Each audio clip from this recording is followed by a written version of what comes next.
আসসালামু আলাইকুম রহমতুল্লাহি ওবরকাতুহু।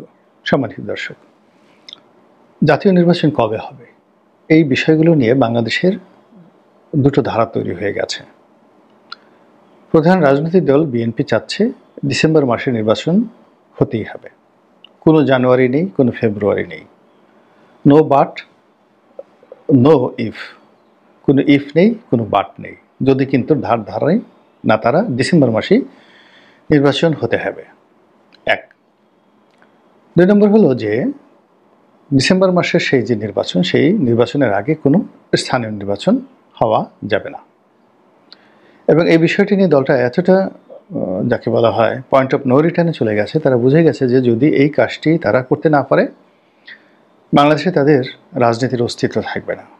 এবং তাদেরকে নিয়ে যে সকল দুর্নাম বদনাম এখন তাদের প্রতিপক্ষ ছড়াচ্ছে, স্বয়ং তারেক রহমান থেকে শুরু করে সালাউদ্দিন সাহেব, মির্জা ফখরুল থেকে শুরু করে একেবারে ছাত্র দল, যুব দলের প্রান্তিক পর্যায়ে যারা নেতাকর্মী রয়েছেন, তাদের ক্যারেক্টার অ্যাসাসিনেশনের জন্য কখনো এস আলমকে আনা হচ্ছে।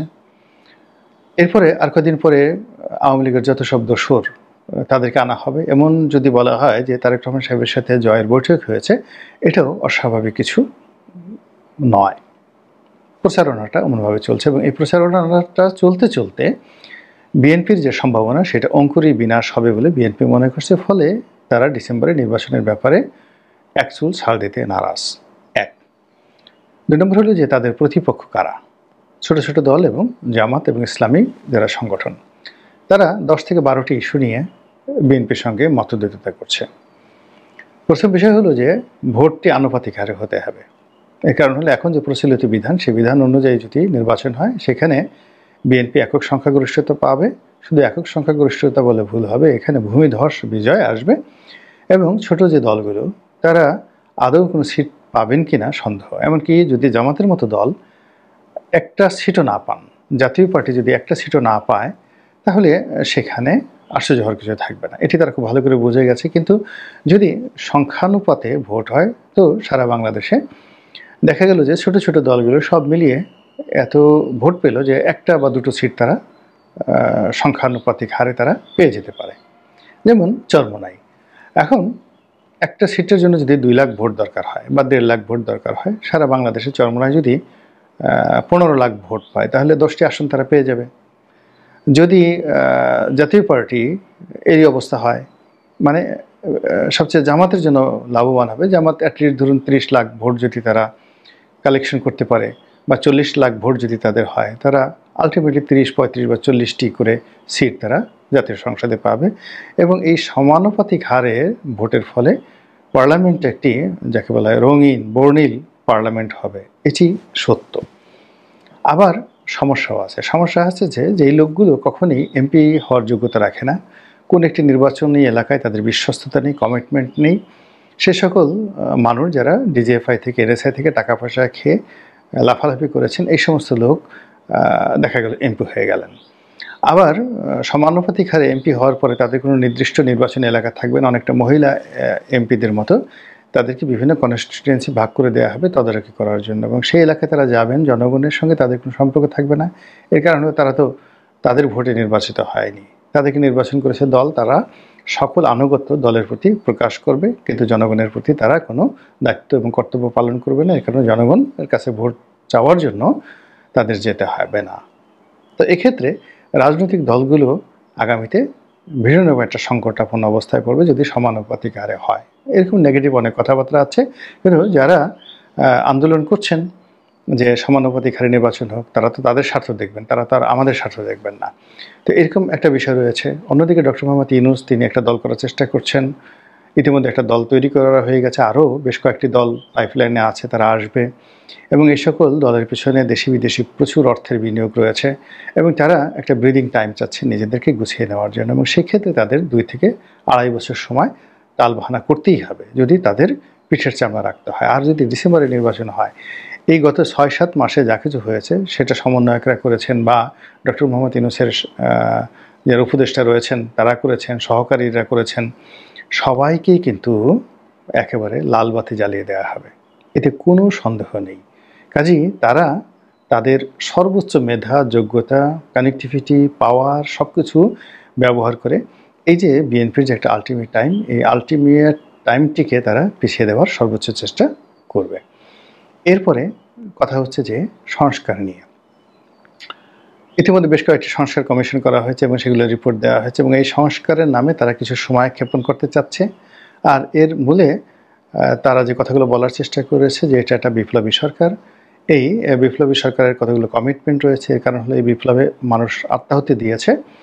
তো সেই আত্মাহুতির বিনিময়ে তাদের বিদেহী আত্মাকে যারা মারা গিয়েছেন যদি প্রশান্তি দিতে হয় তাহলে তাদের জন্য বা তাদের পরবর্তী প্রজন্মের জন্য যেটি ভালো হয় সেই কাজগুলো তারা করবেন। এখন এখানে রাজনৈতিক সরকার বিভিন্ন সময় যখন ক্ষমতায় আসে তারা খুব তাড়াহুড়ো করে অনেকে নিজেদের আখের গুছাতে চায়, অনেকে পরবর্তী ইলেকশনে কীভাবে জেতা যায় সেটার জন্য সলসা তৈরি করে এবং প্রতিপক্ষকে ঠেঙানোর জন্য যে ধরনের আইন কানুন দরকার সেই আইন কানুনগুলোকে তারা আরও শক্তিশালী করে। আগে যে মন্দ আইন রয়েছে তার চেয়ে আরও মন্দ আইন তৈরি করার ব্যাপারে তারা কোমরে গামছা বেঁধে উল্লম্ফন করে। ফলে স্বাধীনতার পরে বহু সরকার এসেছে এবং তারা কেউ কাজের কাজ করেনি। যেমন দেখুন এখন জেলখানাতে আওয়ামী লীগের যারা নেতৃবৃন্দ রয়েছেন, তো তারা সেখানে বসে সারাদিন ইয়ানফসি করেন এবং তারা ভাবেন ইস আমাদের ক্ষমতা যখন ছিল আমরা তো ইচ্ছে করলে এই জেলখানার এই কেবিনগুলোকে আমরা এয়ার কন্ডিশন লাগিয়ে দিতে পারতাম। ইস আমাদের যদি এইভাবে আসতে হতো। আমি নিজে জেলে ছিলাম, আমি যে রুমে ছিলাম সেই রুমে একসময় সালমান এফ রহমান সাহেব ছিলেন।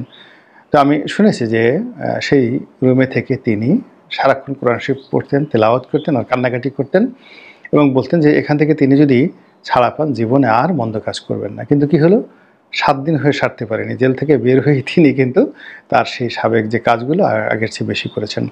একইভাবে বিএনপি এবং জামাতের অনেক নেতা জেলখানাতে ছিলেন। তারেক রহমান সাহেবের অনেক ঘনিষ্ঠজন জেলখানাতে ছিলেন। তারা ওখানে বলেছেন যে কি করেছি, না হয় একটু চুরি করেছি, একটু সুট্টামি করেছি, একটু জেনা করেছি, ব্যভিচার করেছি, আর জীবনে এই কাজ করব না, তওবা আস্তাগফিরুল্লাহ সারাদিন কোরআন শরীফ পড়ে পড়ে ফাটিয়ে ফেলেছে। কিন্তু এই লোকগুলো যখন জেল থেকে বের হয়েছে তাদের সেই সিদ্ধান্ত থেকে মানে ডেভিয়েশন হতে তাদের 5 মিনিট সময় লাগেনি।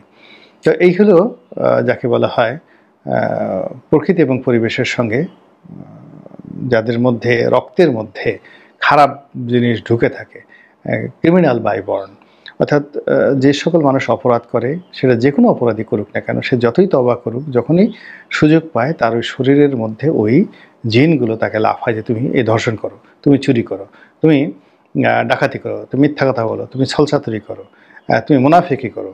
এই জিনিসগুলো সৃষ্টিকুলের একটা বৈশিষ্ট্য। আর যারা ভালো মানুষ by born, they are good man, তাদেরকে আপনি যত মন্দ জায়গাতে নিয়ে যান না কেন, চোরের দলে নিয়ে যান, সেখানে বসে বসে সে তাদেরকে ধর্মের বাণী শোনাবে। চোরের সাথে যাচ্ছে, চুরি দেখতেছে, সব কিছু করতেছে, কিন্তু কোনো অবস্থাতে সে এই সমস্ত কাজে অপকর্মে অংশগ্রহণ করে না। এটি হলো ভালো মানুষের একটা প্রকৃতি।